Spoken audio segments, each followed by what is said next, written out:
This is Hidden Roll, the podcast where we introduce you to the brains behind your favorite toys, games, and all things play. Before today's episode with Kim Vandenbroucke, we need to talk about some changes coming to the podcast. I'm going to drop the radio voice for a moment. We need your help. We make this podcast at our cost because we love sharing the stories behind the industry of play and its incredible community. But in order to offset the time and expense of editing and publishing these episodes, we really need to start growing our audience. We have a plan. We want to reach 1,000 subscribers on YouTube by the end of summer. And to do that, we need your help. If you are listening to this episode on Spotify or Apple Podcasts or any other platform and you haven't already, please subscribe to our YouTube channel and click the bell so that you can be notified every time we post a new episode. We've got great new content that we're going to be posting every Wednesday at 5 a.m. Eastern Time. So subscribe to our YouTube channel, Hidden Roll Podcast, thumbs up our videos, leave a comment or two, and tell your friends and family to subscribe so that we can continue sharing stories about the brains behind all things play. With that out of the way, we'd also like to give special thanks to our old friends at POP, peopleofplay.com, the one-stop hub for all toy and game inventors. Without them, this podcast would not be possible. You're listening to Hidden Roll, the podcast that introduces you to the brains behind your favorite toys, games, and all things play.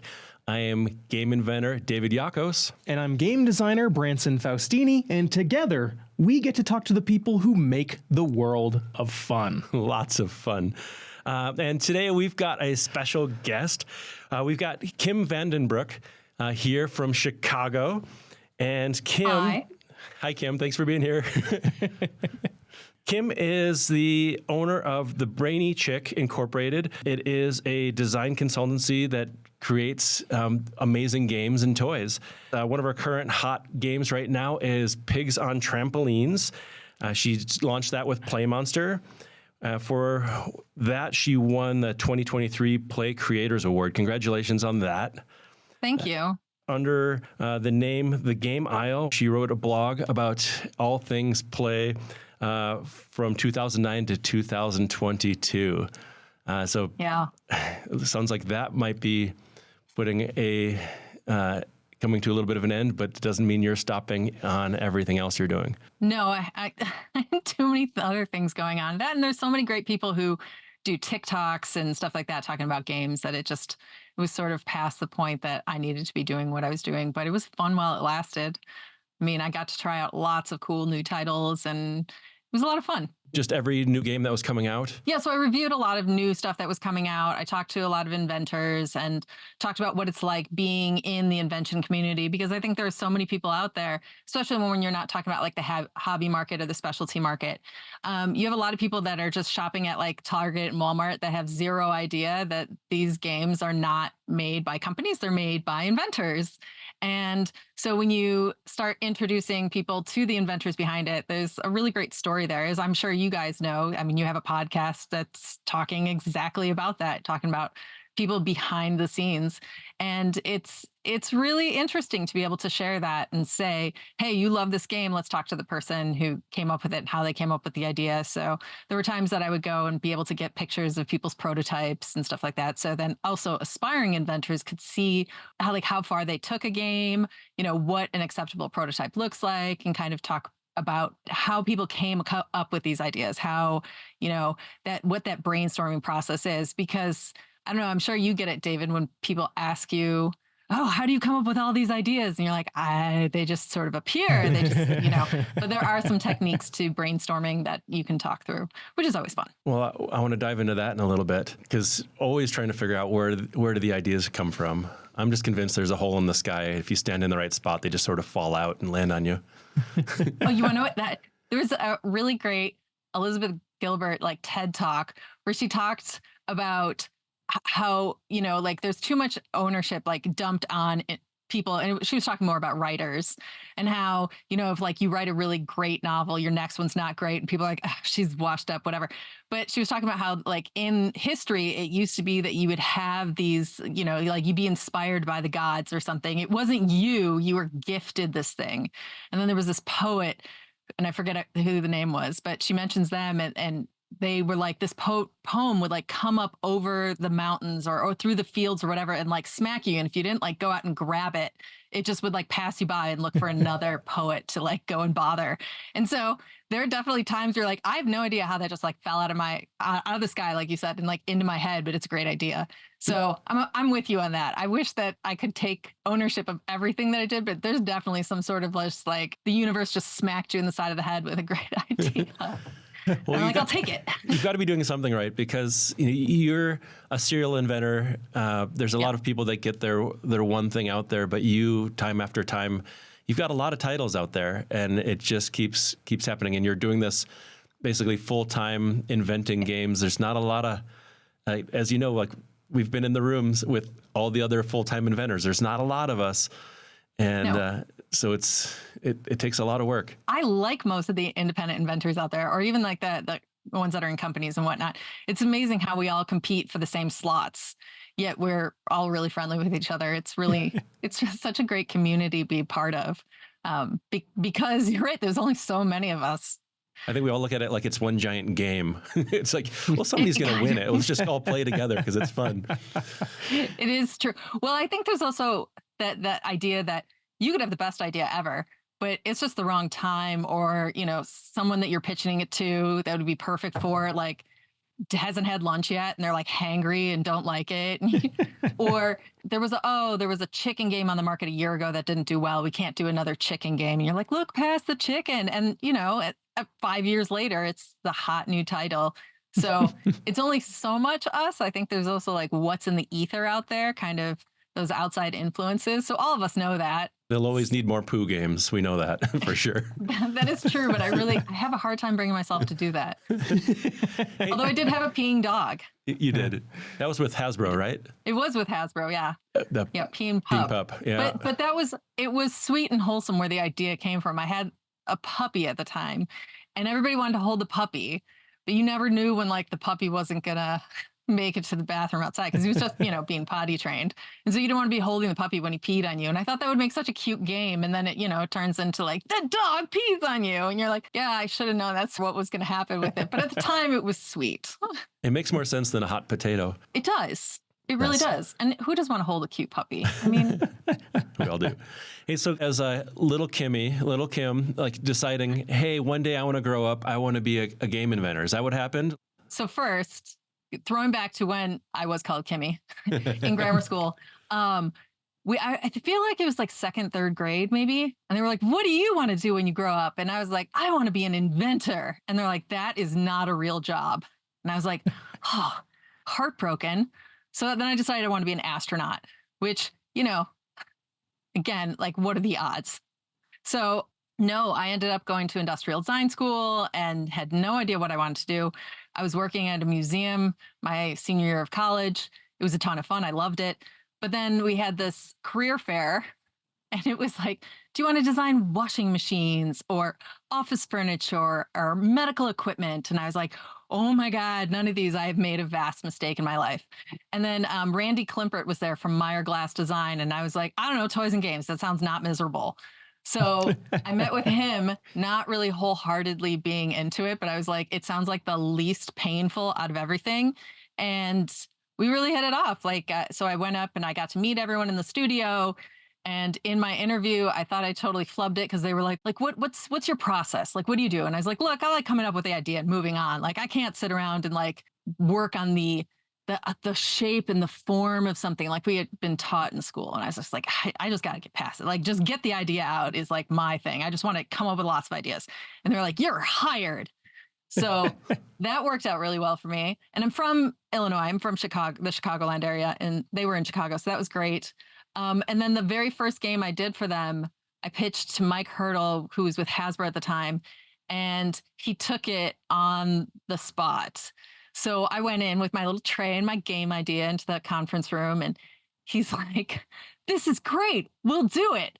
And so then I was like super excited, and I left, and we had this little staging area where everyone would go before you brought your product into the client. And I was like, oh my gosh, he said they're going to do it. And they're like, oh, no, sit down, be quiet. They said they're going to take it. That means they take it in and then they consider it for a while and then they make a decision. I was like, no, he said he's going to do it. And they were like, no, sit down. And I was like, oh.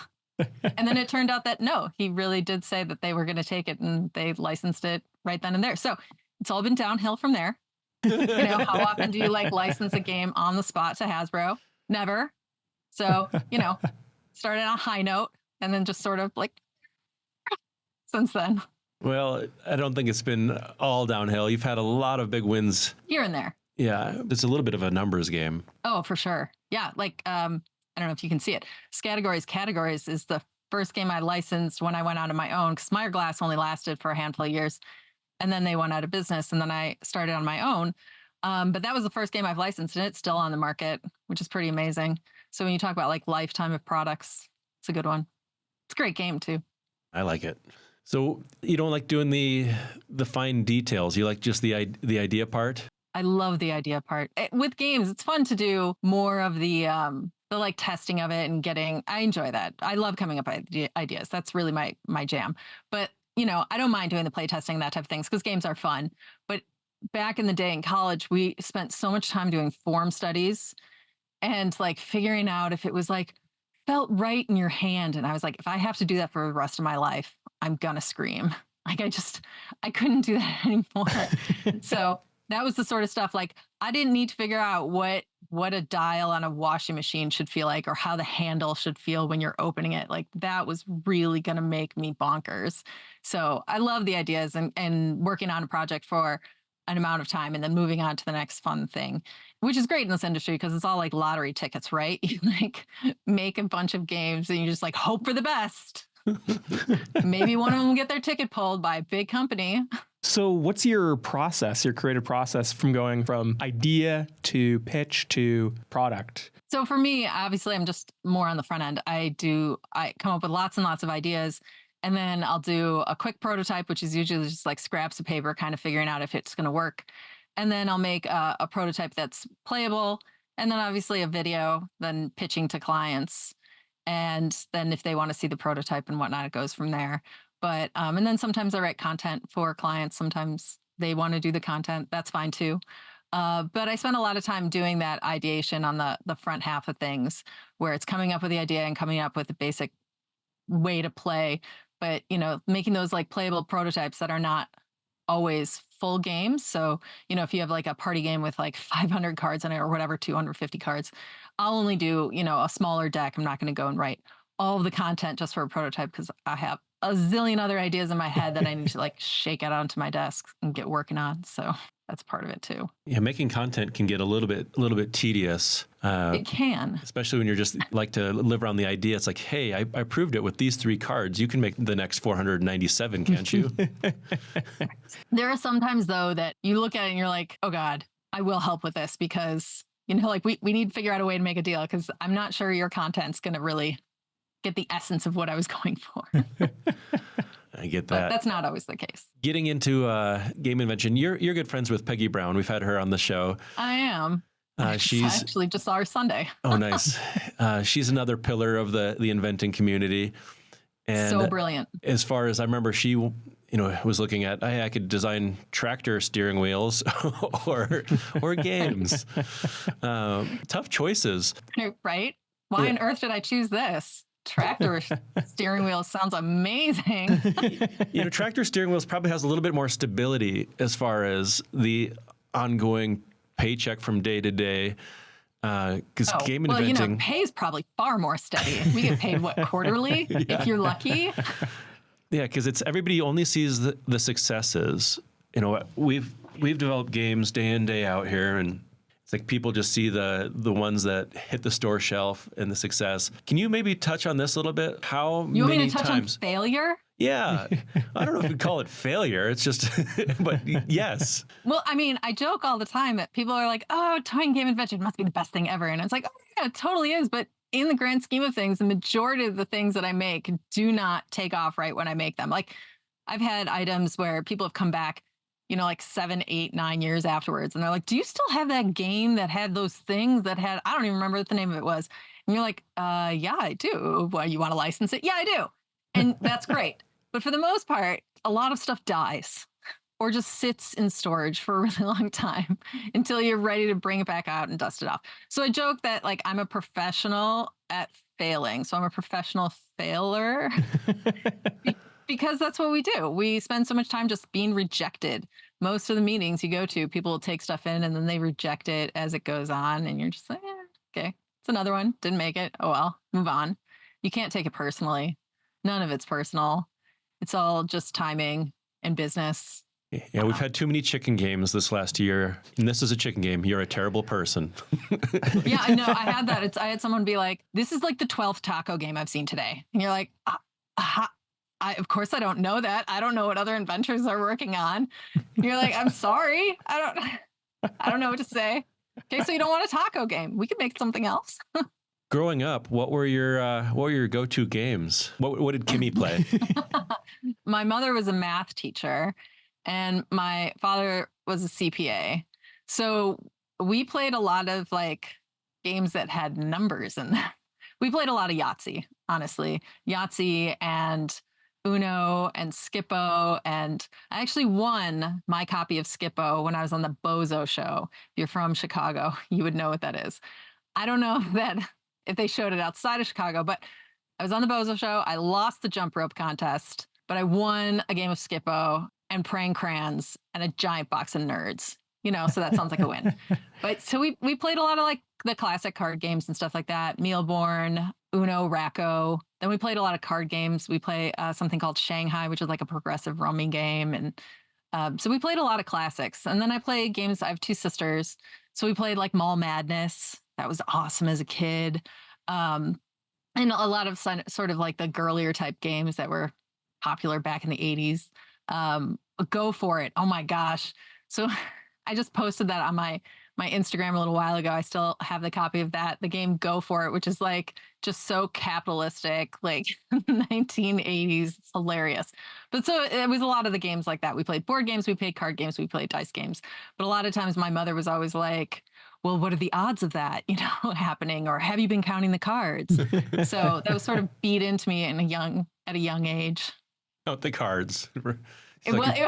Rain Man. Yes. Even as an adult, I was playing cards with my elderly grandfather before he passed away, and we were all chatting except for him, and he was counting what the cards were that had been, and I was like, Grandpa, what are you doing? So it was so much fun. But yeah, if you didn't pay attention and you weren't good at cards, like it was big trouble in my family. So I'm sort of beat into us since we were young. Everybody seems to bring up playing with grandma, with grandpa. It was a staple of childhood, and I think it continues to be. I still play with my aunts who are a bit older, but yeah, whenever we see each other, we always play cards. Or now they're really into Rummy Cube. Whatever, I'll play. Classic. I'm in. My grandma used to play Skippo with me, and she was insanely good at it. And she used to say, "There's no such thing as grandma and Skippo," and she would just kick my butt. She's brutal. Just. I love it. I love it. And I think I won once, like out of like hundreds of games of See, that's Skippo. good though, because like too many parents are like, "Oh, should I let my kid win?" And it's like, no, let them lose. Let them figure it out. So growing up playing Racco, because you got the chance to reinvent one of your childhood favorites. I did Racco Jr. right there. That just came out actually this year. And that was a lot of fun because I remember playing Racco when I was really little, and my sister is younger than me, and we had her playing too. It was like a great way to learn numbers in a way. We also had some cutthroat versions that we played, but it was Racco. really fun to be able to do that project and make it something that still has that essence of Racco. And there's actually 3 games in one in there, so that you can like grow with you and eventually like play real Racco. So that was exciting. That was a fun project to work on. That was sort of out of the blue, but well, hearing about your mom really being a teacher and making everything a teaching moment, it's like, all right, kids, it's time to do some file management sorting. We're going to play Racco. Who can sort the fastest? When my daughter was little and learning her numbers, I forced her to play Racco too. So I see the value in it. You might as well play a game and learn something than like sit there with flashcards. Nobody likes that. Yeah, I think play is a really fun way to sneak in the learning moments. You find that in all of nature, even, you know, like little baby lions playing in wrestling, learning how to hunt. Yes, that's very true. And we're the only ones that are like, buy flashcards, make your kids smarter by making them do this repetitive in a very boring way. When it would be so much better if we just added play to it, added fun to it. And we've done a lot of like STEM based ideas. And if it's an educational game, I feel like it doesn't get the traction. If you kind of sneak the education into something that's just fun, then you've got it. Oh, for sure. Nobody. I think that I have very few clients that are looking for games that are like in your face educational. Let's put it that way. And those games don't sell that well for reasons I totally understand. But yeah, if you sneak the education in, but you can, I mean, in ways you can call almost any game educational. When you talk about like really young preschool games, just the idea of like sitting there and waiting to take your turn is like such a, what do they call it? Soft skills, where it's just like learn to be a human. And so it's a great way to do it, where you sit down and you say that, no, you have to wait and take your turn, and understand when someone takes your card that you can't start screaming at them, or takes the little outfit that you want. And a game Raccoon Rumpus, which is somewhere behind me, you know, that you're dressing up a little character. And if somebody takes the queen or the princess outfit, like you can't lose it on them. You're just going to have to get it next game. And so learning those skills through play is, I think, really important. Not everybody gets a trophy, kid. And my thing is always, if you still had fun and you lost, then it was probably a good game. I think you just summed up why we're all game inventors. Pretty true. Yeah. When an idea falls out of the ether, how do you decide what ideas to kind of flesh out and move on to a pitch, and what ideas are kind of maybe just not as good? That is an excellent question. I wish you could give me tips on that. I think that's really hard. A lot of times, at least for me, because I'm a one-woman show, that I end up picking like whatever meeting I have coming up next, or whatever item, like if I'm in a time crunch, it's like, which item can I show to the most clients? Or which one I think has the most like viability of being pitched to lots of people, and maybe a lot of people will be interested in it. Otherwise, I wish I could say like the ideas that I have the most passion about are always the ones that I grab at. But I think over the years, I've learned that there are some games that it's like, that's very much a game for me, but I don't know that that's going to be something that, you know, a large number of my clients are going to like. But at the same time, I also have like 20 games going in various stages almost at all times. It's just like there's bits of things all over. So sometimes it's just like you wake up in the morning, you're like, I have a solution for that. Or, you know, like I have a very clear vision of what's that's going to be. And then maybe I'll spend the rest of the day fleshing that out. So it's like moving along in the process. But I think it's really hard to pick which one to work on next, especially since, I don't know, I'm sure you guys know, like you have so many ideas. It's like, which one feels the best? Which one feels like there's like money behind it? There's the answer. Because there's so many of them where it's like, oh man, like this is like we'll be working on a game and we start making these mechanics that get a little bit more complex, a little bit more cutthroat, and we're like, not everybody's like us. Right. That's exactly it. And you're like, I would love this game with like an epic amount of revenge in it, but not everyone likes that. Which one's going to get a target end cap? That's what the... Yes. That's the one I should be going for. Yeah. It is hard to decide though. I mean, admittedly, that's probably the thing that after a couple decades in this industry that I still struggle with is like, there's that sometimes that analysis paralysis that you're like, just pick one and go forward. You like weigh the options. After years and years of, you know, because you're an expert in the field, and you'd been researching and studying and reviewing and keeping your finger on the pulse. You know, you're going to the trade shows and seeing what people are launching, seeing what people gravitate towards. You know, all of that stuff starts to add up to giving you like this barometer of success. It's like, hey, you know, this is like, you know, beep, beep, beep, beep, beep, beep, beep, beep. Like this sort of idea has got to resonate a little bit better because of all of that collected information that you've brought in. Yeah, that definitely helps. I don't know that anyone ever knows what the biggest success is going to be, because even if you point at a game and you're like, man, I wish I invented that. That is amazing. it doesn't change the fact that there's sometimes just outside influences that make it not the hit it should be. I'm sure you've seen that too, where you find a game and you're just like, I love this game. I want to play this game over and over. And it's kind of one of those games that just sort of just didn't make a splash. And you're like, man, that's really disappointing. I can think of a couple of favorite games of ours that we play all the time that I just would not call that popular of a game. And I think it's really unfortunate because I think they were really great games. But it reaches a certain point and then it's out of your hands. And you just sort of hope that the fates are going to be nice to it. You like how I don't take any responsibility for Hey, I just had the idea. It's somebody else's job to make it popular. Well, I mean, in fairness, I don't do box art for a lot of my stuff, right? So any of my stuff. So, it's like it reaches a point and you like hand your baby off to your client and you're hoping for the best. You're hoping that they share that vision of what it's going to be and it's going to be amazing. And I would like to say that most of the time I end up really happy with the way things are. And then there are times where your client will even come back to you and be like, we blew it. And you're like, it hurts. Like you almost had it. And instead that just killed it. And you just have to move on. We just spent the last year and a half working on this and it just died leaving the gate. You might remember, it's a little different now, but you would go to Toy Fair, New York Toy Fair, and you'd see a lot of like new product launches. And you would go to a booth that you knew you had a game and you just like cross your fingers and you're like, I hope this looks great. I hope it looks great in their lineup. I hope it looks great in their booth, and you're just like keeping your fingers crossed.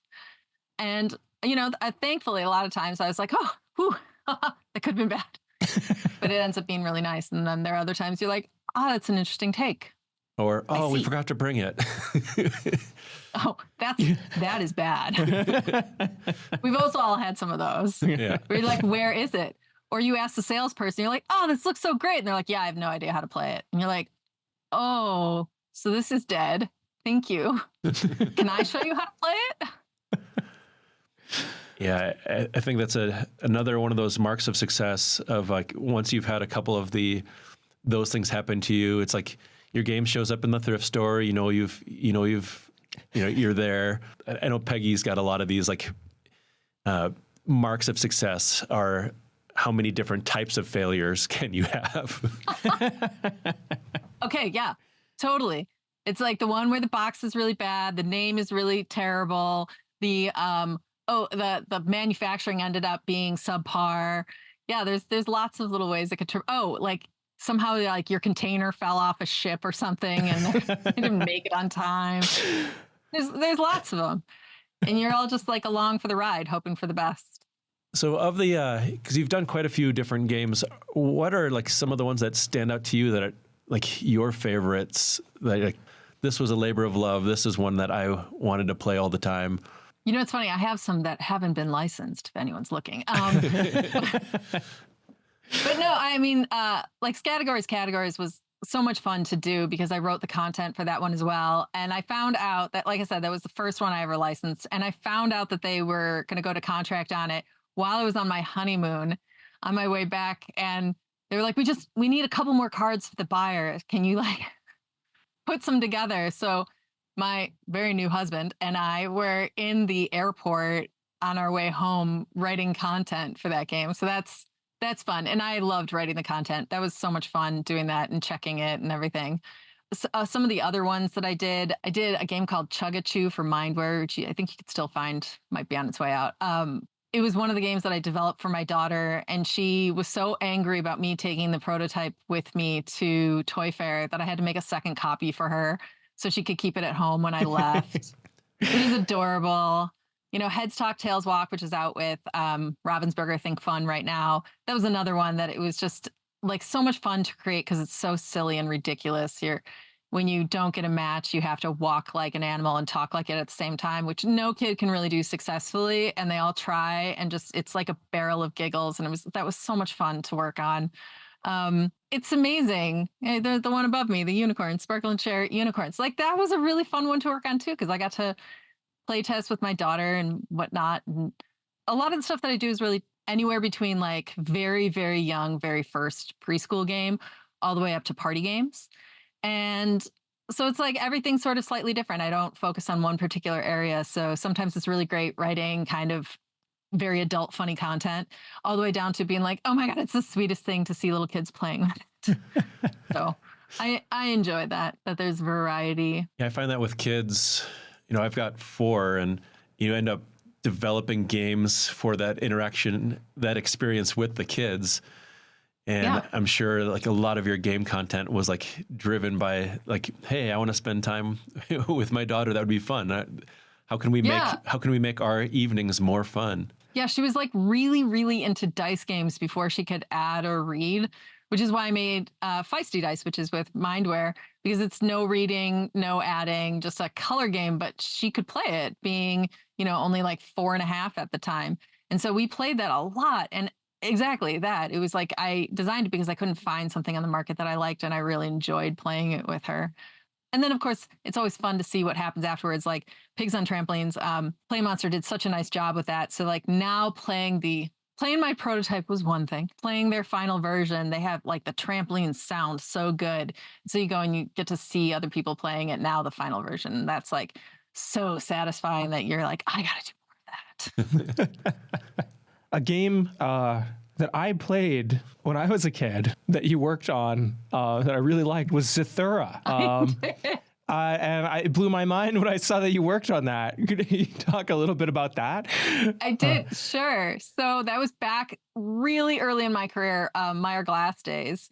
And I worked on that with Randy Klimpert a little bit, and then our model maker and stuff like that. And so what happened was they came to us and they're like, we got this license, we need a game. And so I got to read the script, which was really cool.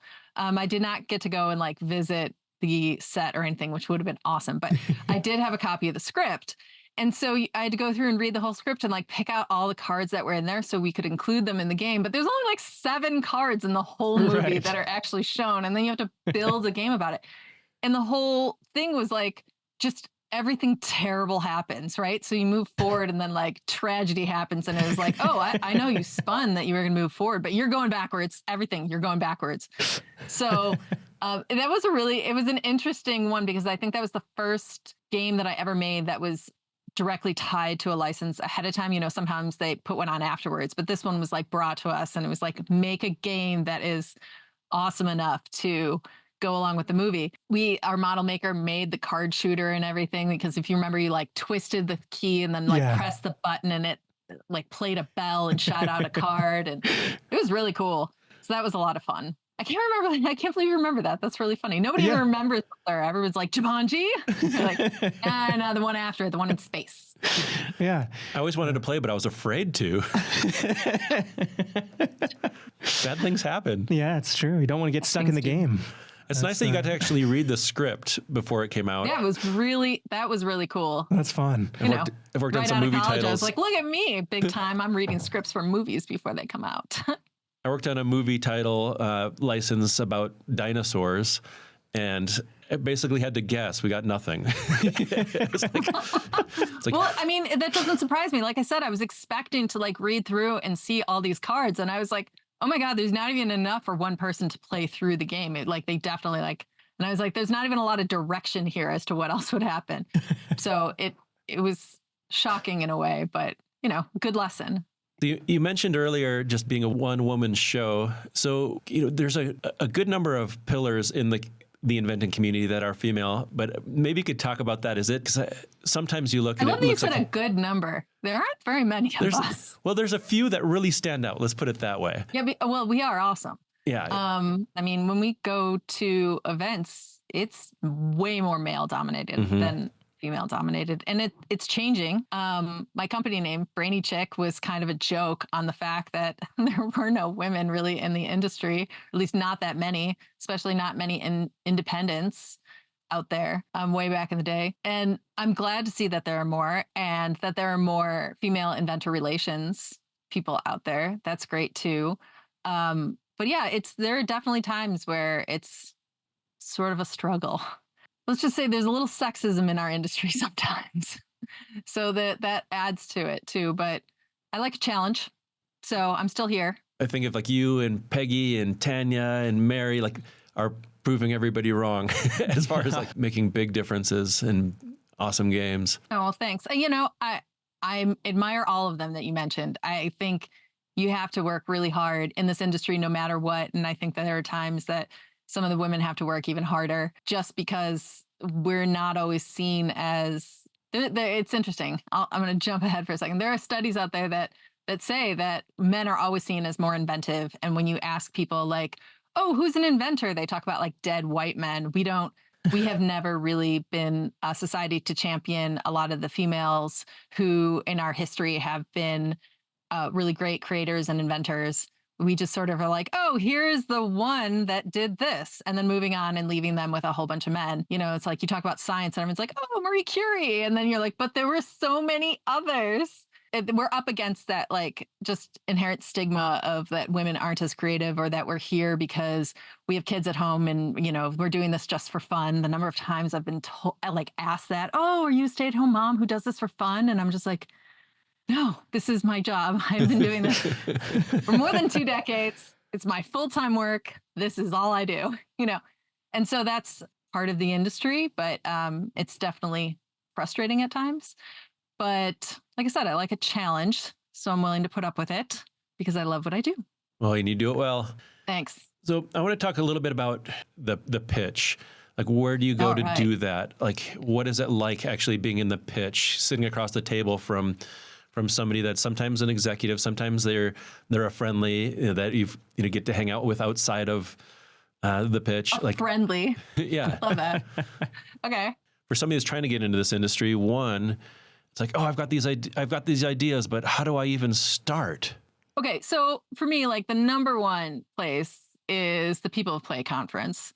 Like, it is solely focused on pitching and bringing together inventors and inventor relations people. Like, there's no better place because you're all together and there's no distractions. You don't have an inventor relations person who also has to act as like a salesperson. They don't have to go and take meetings on something else. They don't have to switch the hats that they're wearing. So everybody's there just focused on looking at new product, and you're focused on pitching new products. So for me, hands down, if I had to choose one thing to go to during the year, that would be it.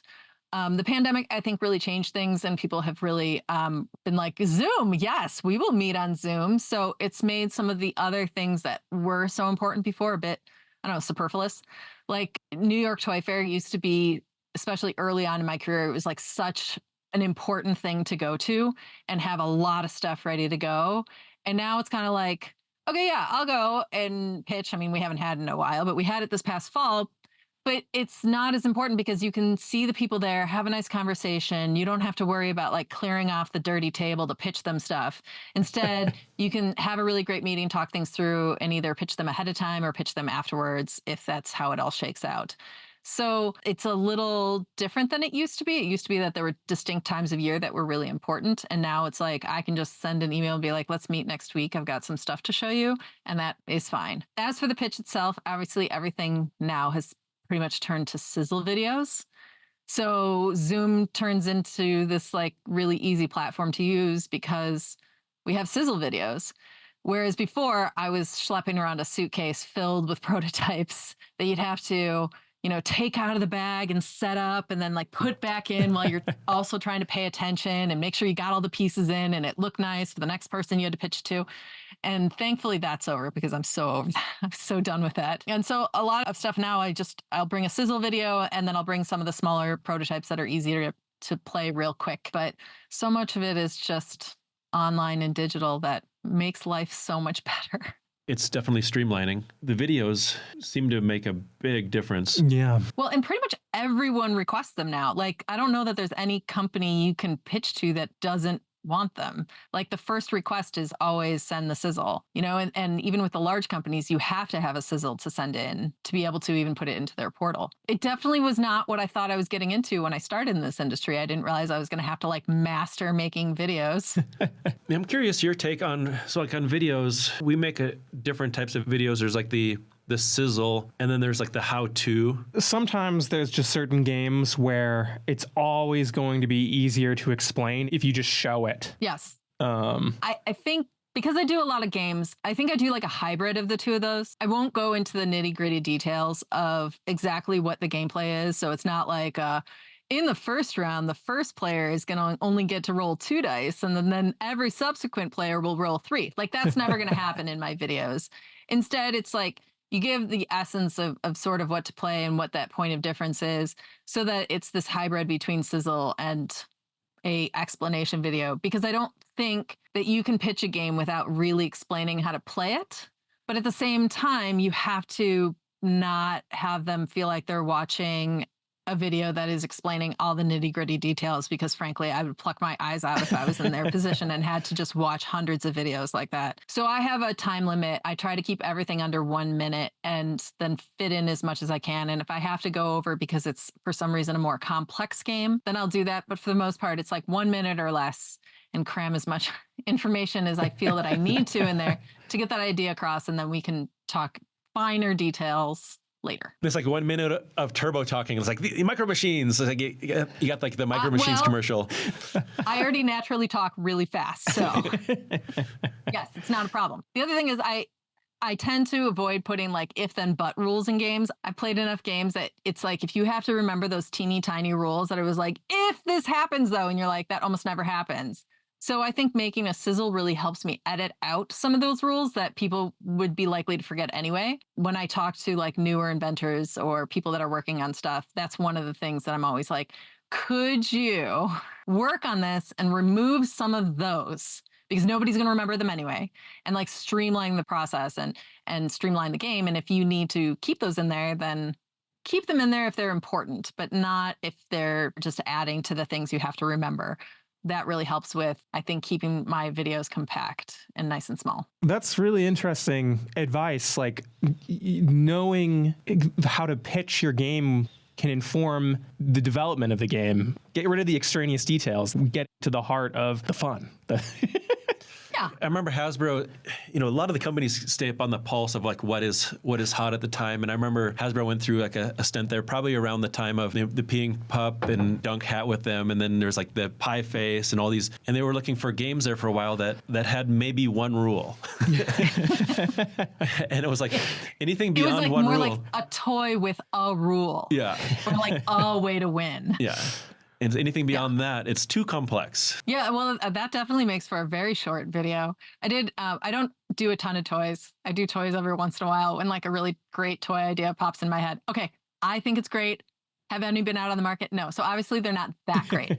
But, just like you got to get it out of your head sometimes. But I did one recently and I made the sizzle and it was like 12 seconds. And I was like, is that long enough? I don't know. And so I like showed the feature multiple times from different directions. And I was like, now I feel like it's overkill. But it's very different doing a toy sizzle when you have like a toy with a feature than doing a game sizzle where I feel like you pack so much more in.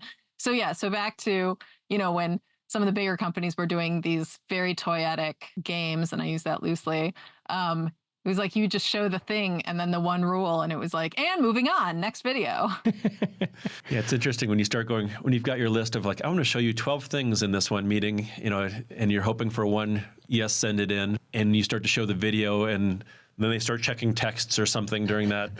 Like, especially I'm so over that. I will like pause and be like, I'll wait. Be like, well, apparently, and like, I'm going to go ahead and move on to the next one. Apparently, I'm losing on this one. It's interesting. Thankfully, I don't think that happens all that often. You have people who maybe are more often offenders of that than others. But I think it's interesting, the model that our industry is. We are all doing this on spec, right? Most of the stuff we do for free. They are ideas that we came up with and put our hard work and effort and time into. And so I think when you have a meeting, there's this expectation that you're like, I have spent hours of work putting this together for you. Hours. Like the least you can do is give me 30 minutes where you're not checking your phone. Watch my 15-second sizzle, for crying out loud. Right? It's all, you're like, all I'm they're asking. not that long. Yeah. And you're right. Like if you do like a 12-item pitch, I mean, most of the time I could knock that out in less than 15 minutes. If you just did back-to-back videos, you're just like, it's 15 minutes of your attention for my hours of putting this together. Like even if you didn't talk about the prototype time, like just putting together the videos, I think there are a lot of companies that and inventor relations people who really understand that and respect what we do and appreciate that we take the time to work on stuff that would specifically fit their company. But there are definitely one or two you're just like, could you put the phone down? Pretty please. Just pretend like you care a little bit and then say, it's not for us. Exactly. It's funny, like that hurts my feelings more than ever being rejected, where you're just like, wow, you don't even value my time.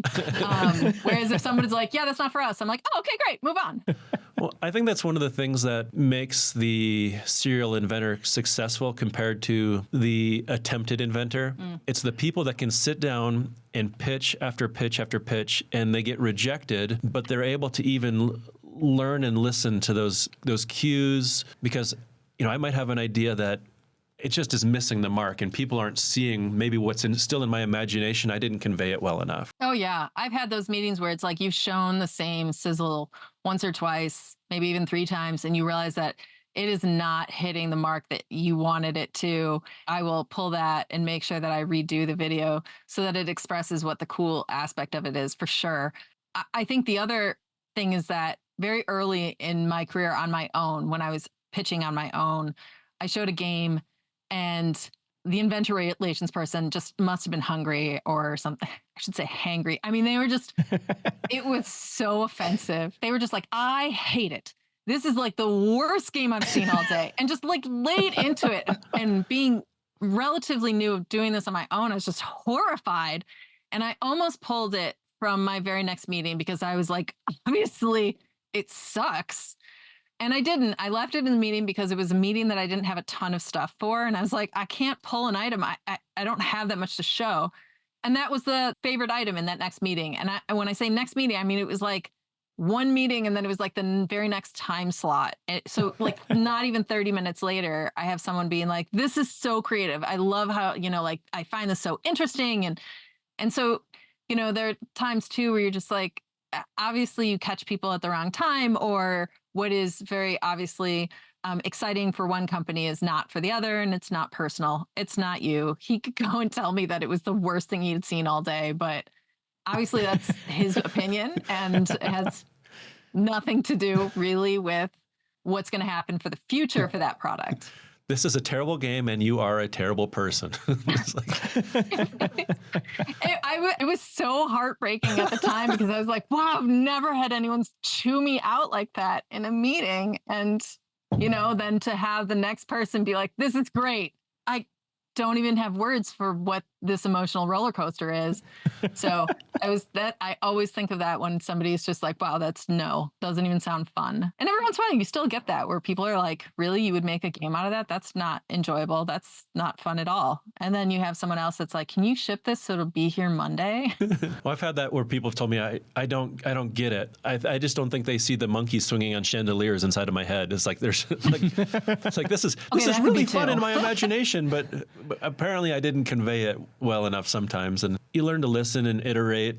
I think if you're not swinging, you're never going to get a good hit. So that's true. But at the same time, like, I think that's what makes all of us different inventors successful, because you have monkeys swinging from a chandelier, whereas I might have like rhinos taking a sled down a hill, like it's a different flavor of crazy that all of us bring to the table.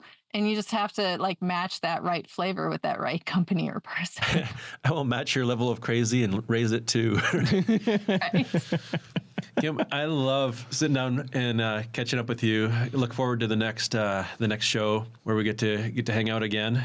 Thanks for diving into how you got into the industry, some of the hurdles, some of the adventures. Of course. Thanks for asking me. Oh, you're going to do the dice. Yep, we're going to do the dice. We like to ask. Die. I'm sorry, what?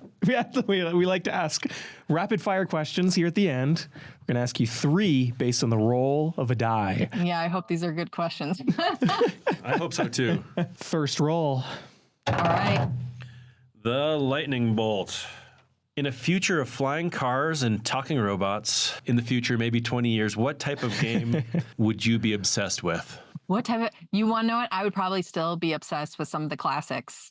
There are some games out there that I think withstand the test of time and will always be amazing, not involving any sort of digital medium in it. It makes it all the sweeter.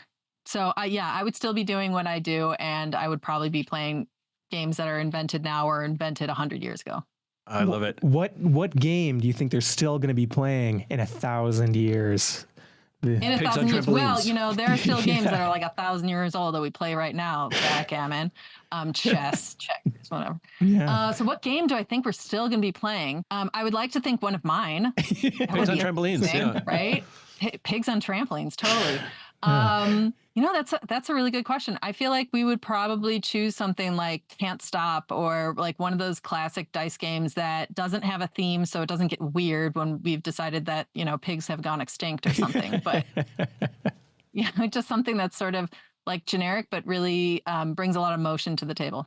I'm with you on that. I'm kind of over the screens on games too. I like it old school. It's just so nice to be able to like leave your phone in the other room. There's no interruptions and you just get to focus on what you're doing.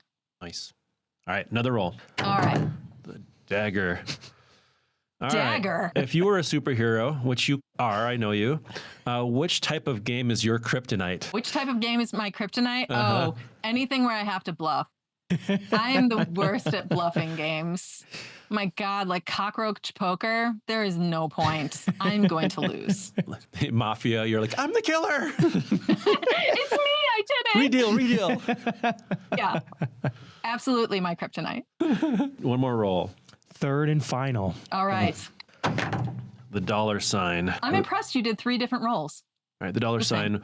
If All right. money were no object, what game would you make into your own theme park? What? Oh, that would be interesting. Mhm. Okay. You can't do Candyland because Willy Wonka already did that pretty much. Well, and there you go, stealing the good one, man. Yeah, Willy Wonka did do it. Oh my God, to be able to lick the snozberries on the wall would be amazing. A theme park. What's a good game with a roller coaster or something? I was thinking like if you had all these pigs that were jumping on trampolines, that sounds like a lot of fun to me. You know what that sounds like? That sounds like a pile of shit, like flying off the trampoline every which direction, and I don't want to be there for it. I mean, to be totally honest. And that's a wrap, like folks. A hot mess. Truly. That's funny. I think there are a lot of games that would be fun as theme parks for like a hot second. I was always thinking like something like Carcassonne, where you can go and like visit medieval times sort of thing and like visit castles and stuff, but there's no real action there. Oh my gosh, Renaissance Fair is the action. Well, right? It would be really cool. Yeah, push but carts I don't know around. that that's a theme park worthy answer. Well, I would go. Yeah, it's true. Me too. Nice. Well, again, Kim, thanks so much for taking the time with us today. Thanks for having me. You bet. And we're going to go ahead and share in the notes below your website where people can dive in and see some of the wonderful games that you've developed. Thanks. Till next time, let's keep playing All right, games. I'll see ya.